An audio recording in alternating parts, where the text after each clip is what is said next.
नमस्कार. TV next मराठीमध्ये मी ज्योती. आज आपण पाहत आहोत की कोल्हापूरच्या युवा पिढीसमोर त्यांच्या करिअर संदर्भात खूप अडचणी आहेत.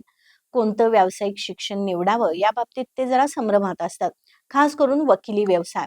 वकिली व्यवसाय निवडताना असं लक्षात येतं की हे शिक्षण घेताना किंवा एक वकील म्हणून नावारूपाला येताना खूप साऱ्या अडचणींचा सामना करावा लागतो. तर हे शिक्षण घेताना नेमक्या काय अडचणी आहेत आणि त्यावर काय उपाय असतील या संदर्भात चर्चा करण्यासाठी आपण आपल्या स्टुडिओमध्ये आमंत्रित करत आहोत कोल्हापूरचे नावाजलेले वकील ऍडव्होकेट गिरीश नाईक यांना. नमस्कार सर. नमस्कार. टीव्ही नेक्स्ट मराठीच्या स्टुडिओमध्ये आपलं खूप खूप स्वागत. थँक्यू. विषय तर तुमच्या लक्षात आलाच आहे. तर मला सांगा, सुरुवातीपासून सुरू करूया की हे शिक्षण घेताना नेमकं लॉचं शिक्षण घेताना काय अडचणी येतात आणि त्यामध्ये काय त्रुटी असतात. आताची शिक्षण पद्धती आमच्या वेळेला जी होती ती शिक्षण पद्धती आता आता दिसत नाही. आता दिसतं काहीतरी 3-3 महिन्याला परीक्षा घ्यायच्या. काही ठिकाणी मला असं दिसलं की पुस्तकच घेऊन बसायचं. आता ह्या मधल्या काळामध्ये लॉकडाऊनच्या काळामध्ये जी मुलं आली ते पुस्तकं घेऊनच परीक्षा दिलेली आहेत असं ऐकायला मिळाले. नक्की काय माहिती नाही, पण असं ऐकायला मिळालं. त्यातले काही विद्यार्थी माझ्याकडे पण आहे, तर त्यांना काही येत नाही. मग ते अशी भरती खूप आहे. मग त्यांना इतर क्षेत्रात जाऊन सुद्धा काय मिळणार, त्यांना काहीच नाही. त्यापेक्षा इथं येतात, इथं काहीतरी हळूहळू शिकत नंतर कुठेतरी सेट होतात 10-15 वर्षात. ही जी परिस्थिती बदलायला पाहिजे. हा एक विषय आहे. बदलायसाठी काय करावं लागेल. आता डॉक्टरचं एज्युकेशन जे आहे ना, डॉक्टरी एज्युकेशन मध्ये तुम्ही ज्या दिवशी शिक्षणाला सुरुवात करता त्याच वेळेला, माझी एक मुलगी डॉक्टर आहे, MD आहे माझी. त्याच वेळेला ती गेल्या तिला सांगितलं होतं की आता ही डेड बॉडी आहे, तिचा पाय कापा. ते डेड बॉडीचा पाय कापताना तिला थोडंसं म्हणजे पहिल्यांदा जड झालं, पण घरी आल्यानंतर नाही, तुला तर एकदा पत्करलंच म्हटल्यानंतर तुला ते करायलाच पाहिजे असं मी म्हणलं. तर दुसऱ्या दिवशी जाऊन परत तिने ते काम केलं. पहिल्या दिवशी नाही म्हणून सांगून आली, दुसऱ्या दिवशी तिने जाऊन केलं. आणि तशा प्रकारचं एज्युकेशन तिला, मला सांगायचा भाव होता काय त्यामध्ये की तशा प्रकारचं एज्युकेशन मिळताना तिला प्रॅक्टिकल नॉलेज मिळतं. आणि नेमकी ही गोष्ट आमच्या वकिलीत नाही. बरोबर. सुरुवात केल्या जर प्रॅक्टिकल नॉलेज सुरुवात झाली, त्याच वेळेला जर कुठल्या तरी वकिलांच्याकडे ती जॉईन झाली, तर ती कॉलेजमध्ये तशी सिस्टीम निघायला पाहिजे की कॉलेजने का किती विद्यार्थी आहेत कॉलेजमध्ये, फर्स्ट इयरला एवढे आहेत, सेकंड इयरला एवढे आहेत, थर्ड इयरला एवढे आहेत. तर त्यापैकी फर्स्ट इयर नाही ना, पण सेकंड आणि थर्ड इयरच्या लोकांना त्यांनी कुठल्या तरी वकिलांच्याकडे पाठवलं पाहिजे. त्याप्रमाणे त्यांना कळायला लागेल की कसे अर्ज लिहायला. आता काही असे विद्यार्थी आहेत की त्यांना अर्ज सुद्धा लिहायला येत नाही, साधा अर्ज लिहायला येत नाही. मग अशा विद्यार्थ्यांना का तसं होतं ते, कारण तिथे एज्युकेशन जे प्रॅक्टिकल एज्युकेशन पाहिजे ते एज्युकेशन प्रॅक्टिकल एज्युकेशन नाही आहे त्यांना. थिअरॉटिकल आणि प्रॅक्टिकल मध्ये फरक पडतो. Law in the books and law in the practice is very different matter. बरोबर. काय तर ते प्रॅक्टिकली आणि थिअरॉटिकली ही दोन्ही ज्यावेळेला संगम होईल त्यावेळेला ती स्पीडनं आल्या काम करायला सुरू करते. आता कसं होतंय, तिथे येतात मुलं, येतात आणि पहिली 3-4 वर्षे त्यांच्या काय डोक्यातच घुसत नाही. असं काय नाही, म्हणजे मी त्या आताच्या मुलांना म्हणतोय असं नाही. आम्ही पण ज्या वेळेला गेलो वकील म्हणून त्यावेळेला सुद्धा आम्ही पहिल्यांदा आम्हाला तेच काय चाललंय काय नाही, ते आमचे सिनियर काय करतात काय नाही, काही कळत नव्हतं. पण जितकं म्हणून आम्ही त्या अटॅच झालो त्या फील्डशी किंवा आमच्या सिनियरशी, फील्ड आणि सिनियर म्हणजे ते सिनियरकडे बघताना फील्ड म्हणूनच बघावं लागतं. पण ते जे काय करतात काय नाही त्याचा जर आत्मसात तुम्ही त्यावेळेला केलं तर तुम्ही पुढे जाता. आणि नुसतंच जर पाठीमागं केलं आणि तुम्ही जर काही लक्ष घातलं नाही तर ते थिअरॉटिकल आणि प्रॅक्टिकलचा हा मेळ बसत नाही. प्रॅक्टिकली इथं यायचं आणि मग प्रॅक्टिकल सुरू करायचं. मला वाटतं हे लॉचं शिक्षण जे आहे ते काहीतरी 5 वर्षाचा कोर्स आहे. आता 5 वर्षाचा आहे. बरं. आणि त्यानंतर 5 वर्षाची प्रॅक्टिस कंपल्सरी. मग मुलं हे होतात, मुलांचं सगळं तोपर्यंत त्यांचं वय पुढे गेलं असतं. बरोबर आहे. तो 10 वर्षाचा एक तर कालावधी पण जातो आणि या कालावधीत आर्थिक अडचणी पण येत असतील. त्या कोणत्या प्रकारच्या असतात. ते काय होतंय, मग बाहेरच्या जगाला सगळ्या माहिती आहेत. त्या लग्नाच्या वेळेला त्यांना लग्नाला ते वकील मुलगा नको म्हणतात. कारण शेवटी कसं आहे, अर्निंग असेल तर ती बायकोला मेंटेन करू शकणार किंवा फॅमिली मेंटेन करू शकणार ना, नाहीतर मग काय करणार. मग अशी परिस्थिती आली की सगळ्या अडचणीचं निर्माण होतं. मुलं फ्रस्ट्रेट होतात, त्याचं कारण आहे. तेच तुम्ही प्रॅक्टिकली त्या मुलांना तयार करून तिथं आणलं. आता सध्या मला बघितलं मी तर मूट कोर्ट सुरू केले त्यांनी. मूट कोर्ट म्हणजे त्यात कॉलेजमध्येच काहीतरी असं ते कोर्ट बसवायचं, अच्छा. इकडे एक पार्टी तिकडे एक पार्टी, आणि ते त्यामध्ये टसल दाखवायची. म्हणजे जे कोर्टामध्ये जे सिव्हिल केसेस होतात किंवा फौजदारी केसेस मध्ये होतात तशा प्रकारचे मूट कोर्ट आता म्हणजे आता आत्ताच त्यांनी सुरू सुरू केले या 4-5 वर्षामध्ये. मग यासाठी तुम्ही मागणी वगैरे केला होता का? नाही, आम्ही मागणी केली नाही. दुरान्वयानं त्यांच्या लक्षात आलं असं मला वाटतंय. मूट कोर्टामध्ये सुद्धा मी युनिव्हर्सिटी लेवलच्या ह्याला मी जज होतो. म्हणजे आता जो माझा प्रश्न होता की कायद्याचं शिक्षण जे घेतलं जाते त्याच्यातून प्रत्यक्ष वकिली व्यवसाय करता येतो का? पण ती सुधारणा आत्ताच झाली असं समजलं. आता झाले, पण ते तेवढे इफेक्टिव्ह मला वाटलं नाही. ते काय अच्छा. त्यामध्ये कसं होतं, त्यामध्ये अगदी ज्या मुलांना काय समजलंय का नाही समजलंय याची घेतली जात नाही, खातरजमा केली जात नाही. ज्यांना समजतं तेवढीच मुलं पुढे येतात. वर्गात समजा 50 मुलं असली, 50-60 मुलं असली, एक 7-8-10 मुलांना समजलेलं काय चाललंय, काय करायचं आहे, काय नाही तेवढं समजतं. बाकीच्यांना समजतच नाही असं मला वाटतं. नाहीतर मग मूट कोर्टाच्या कॉम्पिटिशनला मी होतो खूप युनिव्हर्सिटी लेवलच्या 5-6 जिल्ह्यामधून लोक आले होते, मुलं आली होती म्हणजे, आणि त्यांचे कॉम्पिटिशन मी बघितलं. ते एकदम स्टँडर्ड लेवलची पोरं होती त्यामध्ये. तशा प्रकारची जी विद्यार्थी त्यावर जडणघडण होती ती त्या वर्गातल्या सगळ्यांच्या बाबतीत व्हायला पाहिजे असं मला वाटतं. मग ग्रामीण भागातली मुलं अशी कुठं या ठिकाणी दबली जातात का? मग ग्रामीण भागातलं कसं होतं तुम्हाला सांगतो. ग्रामीण भागात एक म्हणजे त्यांना इंग्लिश जमत नसतं, इंग्लिश जमत नसतं, आणि हे जे एज्युकेशन, लॉचं एज्युकेशन आहे ते इंग्लिशमध्ये. जरी महाराष्ट्रात सगळ्यांना म्हटलं असेल की ते मराठीत तुम्ही असं करा तसं करा, तर ते इंग्लिश तशी सोपी पडते. लँग्वेज तशी तुम्हाला माहिती नाही, तुम्ही त्या जे एज्युकेशन लेवल जे पहिल्यापासून जे पाहिजे होतं महाराष्ट्रामध्ये, ते कर्नाटकमध्ये किंवा बाकीच्या राज्यामध्ये, इकडे दक्षिण भारतामध्ये इंग्लिशला प्राबल्य भयंकर आहे. ती मुलं इंग्लिशमध्ये अगदी तरबेज असतात. इथे आमच्या खेड्यापाड्यात मराठी लोकांच्या मध्ये इंग्लिशचा विषय नाही आहे, अजून सुद्धा नाही आहे. तो आता कुठेतरी म्हणजे एज्युकेशन सोसायट्या चांगल्या बाहेर तालुका लेवलला झालेल्या आहेत. पूर्वी काय नव्हतं. मग शाळेतल्या साध्या शाळेमध्ये जायचं, तिथं मराठी शिकायचं. मग कुठेतरी 5वीला ABCD सुरू व्हायची, मग कुठेतरी त्यानंतर 8वीला काहीतरी पुस्तकं यायची इंग्लिशमध्ये. तेवढं मुलांच्या डोक्यात जात नव्हतं ते. अजून सुद्धा तीच परिस्थिती आहे असं मला वाटतंय. मग ते, आणि कसं आहे, आपल्याला जर जागतिक लेवलला जायचं असेल, काय विद्यार्थी मी बघितले ते मुळातच प्रचंड हुशार असतात. माझे एक मित्र होते मुधोळकर म्हणून, ते दात्यात हुशार मुलगा होता. तो म्हणजे हुशार माणूस. पुढे जाऊन ते जवळ 8-10 डिग्र्या त्यांच्या होत्या, आणि जागतिक बँकेवर ते संचालक होते. एखादी अशी व्यक्ती मुळातच हुशार असते, असे सगळे नसतात. मग त्यांना ते फिडिंग जे पाहिजे घरातून पण पाहिजे. हे तर धनगराचा मुलगा होता तो. वडील धनगर हे घेऊन जाणार आहे, पण ते जात्यात हुशार. सगळ्यांनाच ती गिफ्ट येत नाही. मग ते फिडिंग पाहिजे, कुठून पाहिजे, तर फॅमिलीमधून पाहिजे, किंबहुना तुम्हाला शाळेमध्ये तशी परिस्थिती पाहिजे. म्हणजे अशी मुलं असतात त्यांना हे वरिष्ठ वकील आहेत, त्यांचा फायदा होतो का?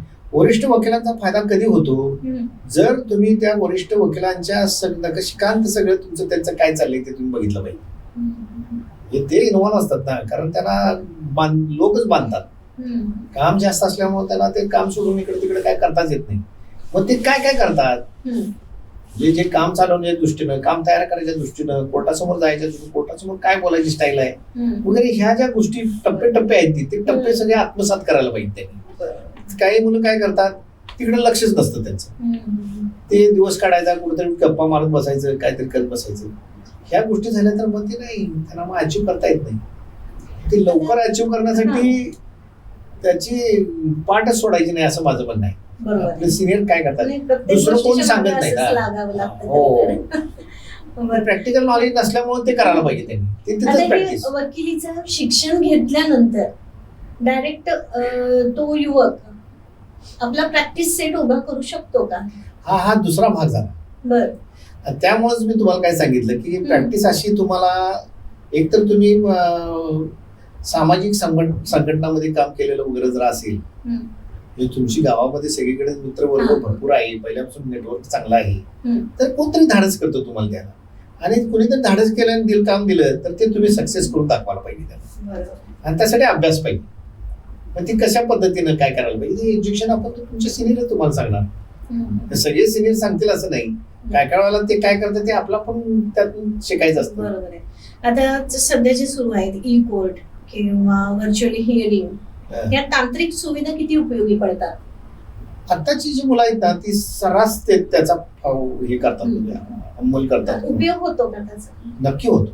अच्छा, हो. कोणत्या पद्धतीनं? कोणत्या पद्धतीने म्हणजे कसं आहे, एखादी केस चालवली तर त्याचे दाखले जे असतात ते हायकोर्टचे, सुप्रीम कोर्टाचे असतात. म्हणजे ते ह्या कोर्टावर बंधन करत असतात खालच्या. मग तुम्हाला त्या सुप्रीम कोर्टानं काय निकाल दिलाय, आता जी केस त्यांनी मांडलेली आहे समोर कोर्टासमोर, त्या कोर्टाच्या बाबतीमध्ये सुप्रीम कोर्टानं काय निकाल दिलेला आहे किंवा हायकोर्टानं काय निकाल दिलेला आहे, तुम्ही ते क्लिक केलं तर लगेच येतं तुमच्या समोर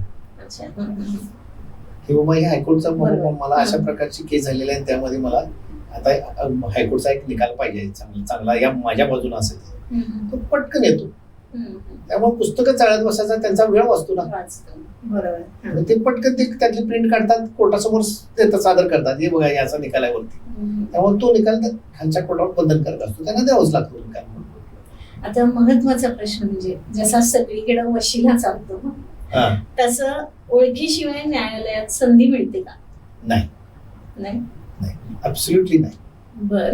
नाही, ते त्या बाबतीमध्ये न्यायालय म्हणजे मी आता गेली 43 वर्ष वकिली करतो, असं चुकून सुद्धा घडत नाही. त्यामुळं बघा तुमच्या एक लक्षात येईल की हे जे हे असतात म्हणजे लिडर लोक असतात ना, ते सहसा न्यायालयात आपल्याला जावं लागेल ह्याच्यापासून अलिप्त असतात. कारण त्यांना माहित आहे तिथं आपलं काय चालत नाही. त्यांचं बाहेर पोलीस स्टेशन पर्यंत चालतं. फोन करून एखादी केस करू नका, घेऊ नका, ते त्या आलेत विरोध साक्षी हे द्यायला आले, फिर्याद द्यायला त्यांना बाहेर घालवा, इथं पण ते करू शकतात. कोर्टात आल्यानंतर कोर्ट काय कोणाची दया माया काय करत नाही, ऍब्सोल्युटली नाही. तर ते न्याय व्यवस्थेवर एवढा विश्वास आहे किंवा न्याय व्यवस्था आमची जी भारताची न्याय व्यवस्था आहे ती अशी हे आहे, होल्ड करणारी, स्ट्रॉंग आहे. आता हे जे आपले नवीन वकील आहेत, जे आता युवा पिढी तयार होणार वकील म्हणून, मग त्यांची जी असणारी आहे स्पर्धा, इतरांच्या तुलनेतली स्पर्धा आणि कमी उत्पन्न, याचा मानसिक आरोग्यावर काय परिणाम होतोय? कसं आहे त्याच्यामध्ये अगदीच काय लॉस होतो किंवा असं नाही आहे. थोडस पहिल्यांदा थोडासा झगडा आहे. आता काय वकील काय करतात की आपल्या ज्युनियरना काय पैसे देत नाही, नुसतंच काम करून घेतात, त्यामुळे फ्रस्ट्रेशन येतं. ते घरात कुठं पैसे मानू, पेट्रोल तर पैसे द्यायला पाहिजे ऍटलिस्ट. तुमच्याकडे पक्षकार खूप पैसे देत असतात, म्हणजे सिनियर माणसांना खूप पैसे, त्यांच्या मनाप्रमाणे ते पैसे घेतात. मग तुम्ही त्यातलेच त्यांना काम द्यायचं आणि कामाच्या बरोबर पैसे द्यायला पाहिजे. बाबा इकडं तर तू हे अर्ज घेऊन ये, 500 रुपयाचे अर्ज. आज मी विसर्गांच्या माझी मुलगी हाताळायची गेली, तिला म्हटलं ते तिकडेच करायचं, तिला म्हटलं हे 500 घे आणि तू तिकडे तारीख घे आणि आज काही येऊ नको. हा म्हणजे कसं होतंय, त्यांना विनाकारण नुसतंच राबवणं, त्यांच्याच पैशाने खर्च राबवणं हे चुकीचं आहे. मी तसं नाही, माझ्याकडे जवळजवळ 14 हाताखाली मुलं आहेत. मी सगळ्यांना काही ना काही काम देऊन त्यांना थोडे थोडे पैसे द्यायची व्यवस्था करू कामाच्या बेतावर. तुम्ही मुलगीचं जसं बोलला तसं महिलांना ह्या शिक्षण घेतल्यानंतर काय काय अडचणी येतात? महिलांना कसं होतंय तुम्हाला सांगतो. एक म्हणजे घरची जबाबदारी असते, फार मोठी गोष्ट आहे ती घरची जबाबदारी असते. त्यांना मुलं किंवा नवऱ्याचं काम करणे, जेवण करणे, ते सगळं सप्लाय म्हणजे त्यांना त्या ठिकाणी ते सगळं पूर्ण करणे. त्यांचा सकाळचा जो काय कार्यक्रम असतो तो सगळा पूर्ण केल्यानंतर मग त्यांनी आपली बॅग हातात घ्यायची आणि बॅग घेऊन मग कोर्टात यायचं. कोर्टात आलं की आमच्यासारख्याकडे सिनियरकडे आलं की मग आम्ही हे काम करा ते काम, त्यातून काय बऱ्याच वेळेला कामं राहतात हे होतात काय. पण तरी सुद्धा माझ्या नजरेत असं आहे की मुलांच्यापेक्षा मुलीच फार चांगल्या काम करतात. कारण त्यांचं कॉन्सन्ट्रेट असतं, इकडे तिकडे असं चंचलपणा नसतो कामाच्या वेळेला. मुली काम चांगलं करतात, सांगितलं नाही असं करत ते करून आलेले असतात. पण फक्त त्यांच्यावर कसं आहे, जास्त जबाबदारी असते, बरोबर, त्यातून त्या पेलवतात हे असं मला दिसलेलं आहे. म्हणजे महिलांना तुम्ही ह्याचं क्रेडिट देताय की त्या स्वतःहून करतात. आणि एक मगाशी तुम्ही मुद्दा सांगितलात की वकील नवरा नको असं म्हटलं जातंय. ते काय गैरसमज आहेत की? गैरसमज म्हणजे लगेच उत्पन्न नाही आहे. मग ते मुलीचे वडील काय आपल्या मुलीची सिक्युरिटी बघतात, काय साहजिक आहे ते. लगेच इन्कम नाही. कारण काय, हे कसं आहे, सगळी तारेवरची कसरत आहे. इकडे तुम्ही क्लायंट मिळवले पाहिजेत, इकडे ते स्टेबल केले पाहिजेत, इकडे तुम्हाला कोर्टासमोर काम करून दाखवलं पाहिजे. म्हणजे असे बऱ्याच प्रकारचे त्यामध्ये चढ उतार असतात. त्या ठिकाणी तुम्ही तुमची क्षमता दाखवली मग पाहिजे. या नवख्या वकिलांवरती कुटुंबाचा दबाव तर असणारच. नाही, तसा पूर्वीचा हा जो बिझनेस, हा प्रोफेशन आहे ना, हा सरंजाम लोकांचा इंग्लंडमधून आलेली पद्धत आहे.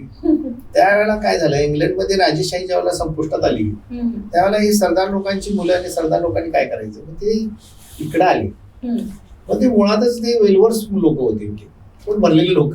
त्यामुळे त्यांना तेवढा त्या ह्याचा काय झळ बसत नव्हती. आता समाज, आपला समाज आहे जवळजवळ 150 कोटीचा जवळजवळ समाज आहे. मग त्या 150 कोटीतल्या मुलांनी कुठं ना कुठेतरी संधी बघायला पाहिजे कामाची. ह्या आमच्या प्रोफेशन मध्ये कसं आहे, मान सन्मान 100% आहे. मी म्हणजे डॉक्टरपेक्षा जास्त मान सन्मान. ते जर करणारा मनुष्य असेल तर तो टिकतो आणि त्याचं नाव होतच. हो, बरोबर. आणि त्यामुळे पुढे जाऊन तो करू शकतो सगळं. सुरुवातीला बायकोनं पण साथ द्यायला पाहिजे. पैसे येतात, काही नाही, पैसे येतात नाही येतात, असं आहे. आता ह्याच्यामध्ये या वकिलांना सरकारी योजना किंवा बार असोसिएशनची काय मदत होते? बार असोसिएशनची म्हणजे आता गेल्या या 4-5 वर्षामध्ये आमचे सिनियर म्हणजे सिनेटला निवडून गेलेले आहेत. म्हणजे बार असोसिएशनची इलेक्शन होती, महाराष्ट्र लेवलची असते, विवेक गाडगे म्हणून निवडून गेले तिथे. तर त्यांनी बराचसे ज्या मुलांना काहीतरी बाबा नवीन ज्युनियर मुलांना काही अपघात झाला, डेथ झाला, काहीतरी आजारी पडली, कोविड मध्ये बरीच मुलं आमची आजारी पडली, सगळ्यांना वरून मदत दिली. 50,000 लाख 1.5 लाख असे ते चेक दिले सगळ्यांना. म्हणजे हे बार काउन्सिल कडून आम्हाला मदत मिळाली मुलांना. म्हणजे असं अर्थात ते ज्यांना खरोखर गरज आहे त्यांनीच घ्यावी, ज्यांना विनाकारण नाही आहे पैशाची त्यांनी घेऊ नये. पण होते आता सध्या ते चालू आहे. इन्शुरन्स वगैरे सुद्धा आमच्या या आता नवीन याच्यामध्ये त्यांनी केलेले आहे. मी काम चांगलं केलेलं आहे असं मला दिसले. बार काउन्सिल निवडून गेलेले, ते अध्यक्ष पण होते. आता सोशल मीडियामुळे प्रॅक्टिस वाढवता येते का, किंवा सोशल मीडियाचा कसा वापर वकिलांना करता येतो?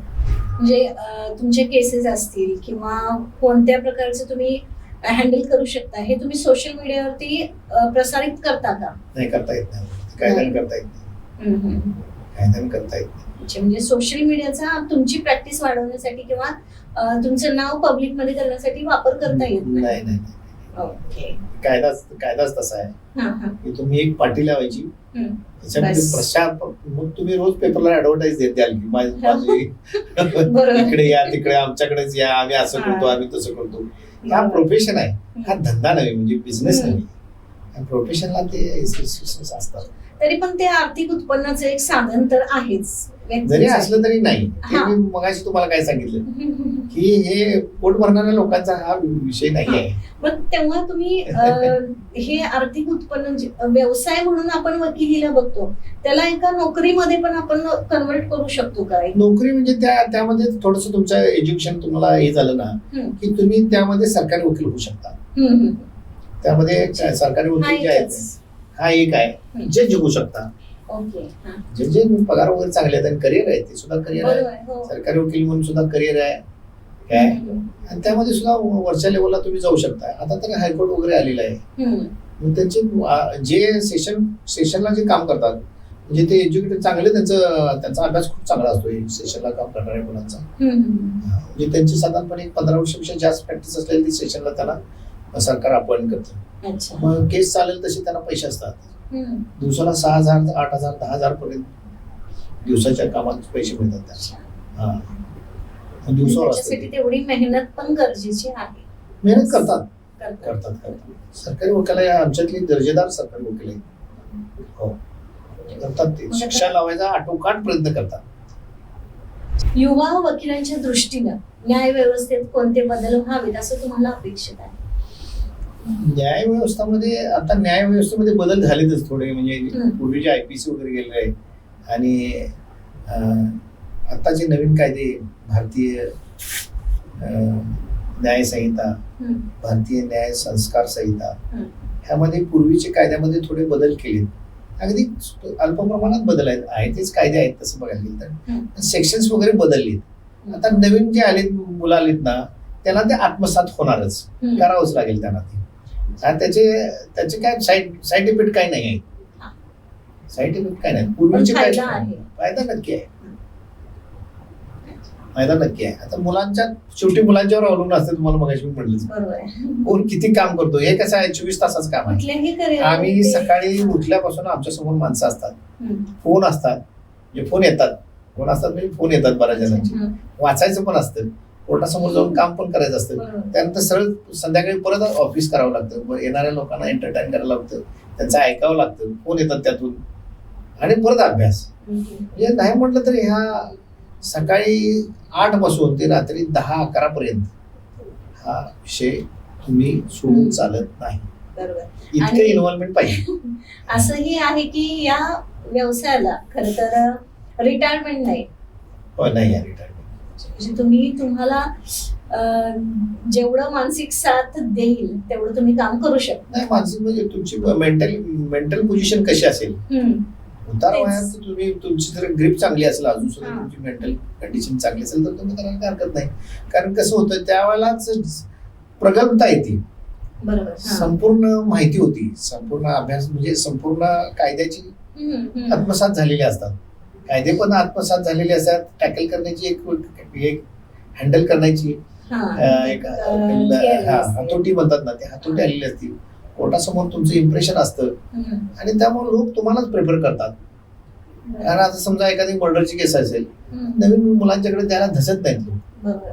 का आता तेवढे खास कळगे वगैरे जे काय असतात त्यामध्ये केस चालवताना काय होऊ शकतं काय नाही, कुठेही एखादा जरी प्रश्न जादा गेला तरी ती शिक्षेला जाऊ शकतो मनुष्य जन्मठेपेला.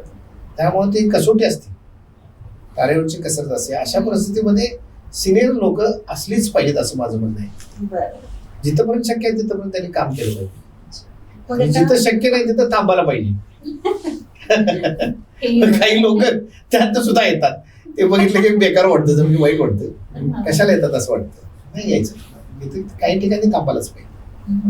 आता तुम्ही इथं आलात, खूप छान माहिती दिलेली आहे, पण जाता जाता आपल्या नवीन या व्यवसायात नवीन युवा पिढी जी येणार आहे त्यांच्यासाठी काय मार्गदर्शन आणि सल्ला द्याल? मार्गदर्शन म्हणजे आता कॉलेज लेवलला आमच्यासारख्या लोकांची हे ठेवायला व्याख्यान किंवा त्यांचे लेक्चर्स ठेवायला पाहिजेत.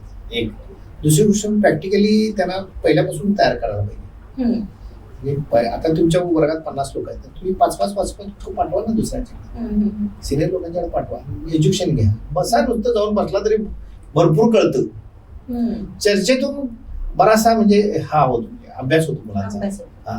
म्हणजे मी एका क्लायंट बरोबर बोलतोय मी, आणि त्यामध्ये ते लॉवर काहीतरी बोलणं झालं, बाबा तू असा केलास त्यामुळे असा कायदा लावू शकतो, तुला हे कलम लावू शकतं. मग ते त्या बसलेल्या मुलांना समजतं ना, ह्या कलमाचा अर्थ असा आहे, आणि ते प्रॅक्टिकली त्यांना समजतं. नुसतं ते काय होतंय, लेक्चर देत असतात कॉलेजमध्ये, ते लेक्चर काय चाललंय ते बऱ्याच मुलांना कळत नाही, विशेषतः खेड्यातल्या मुलांना तर अजिबात कळत नाही. तर त्या ठिकाणी तुम्ही काही वेळेला मराठीत पण सांगितलं पाहिजे. इंग्लिश ते काय करतात, लेक्चर देतात पूर्ण इंग्लिश लेक्चर देऊन टाकतात. म्हणजे माझ्या वेळेला तरी मी बघत होतो, तर तुम्ही सांगितलं पाहिजे अशी केस नाही, असं आहे, असं झालं की असं होतं. माझे पण लेक्चर झालेत, मी फौजदारी वकील आहे, सगळे सेशन्स लॉयर आहे मी आता सध्या. तर ते मी पण लेक्चर देतो कुठे कुठे जाऊन, काही ठिकाणी. मला ते देणं मला आवडतं, पण मला कळलं पाहिजे काय चाललंय काय नाही. तेच जर कळलं नाही तर काय करणार पूर्ण नवीन. तर सर, तुम्ही आमच्या स्टुडिओमध्ये आलात, या स्टुडिओला भेट दिलात आणि नवीन वकील व्यवसाय करणाऱ्या मुलांना तुम्ही खूप छान मार्गदर्शन केलं, याबद्दल तुमचे खूप खूप धन्यवाद. थँक्यू.